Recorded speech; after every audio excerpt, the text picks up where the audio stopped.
5 days workshop sida kyamu yamna nongdambada kyamu yamna change kyamu yamna pirage pibra pidabra sidana kyamu yamna transformation lakadaino future da kai loiduino kanai natra kanade si attend tawuba potse matam mangbani natraga mangba natte haibna chingbado mayam da su khangan biyu amta haibati kari phauge aingon su khangan biyu mayam da su khangan biyu yawi mayam da su khangan biyu moi biyu fatna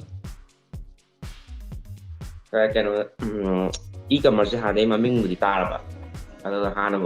kai no song khangam deba ada si class yaw kanda khange adagi e-commerce da kamana e-commerce da tau kanda sang da pot chai kogi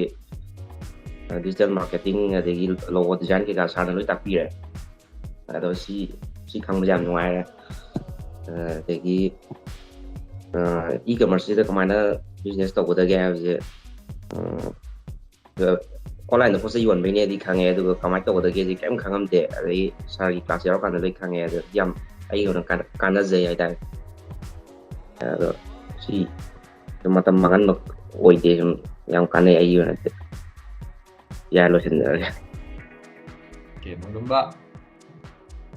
mama khambi nongdamba ta sengna formula se pan matamda fazana pala 100% ai ta ge formula nongdambagi wakhanda nongdambana palluriba hawgani khanba pota palluri pota hawdopa ngamadra ngamni sa kara sana tapodo amnadi munadi tasan jawe ba aduga sum try tora kada di ngamukta yawe ba adu video sana live recording ni video thara kane na habado adu dong mun yenga mu try to ge na kanjari ngam dok di male sum mun yenga kanjari yang kanda di ai mom hege nongdamba yoi ben amukta loi hei ngati ke matam sangi hai bese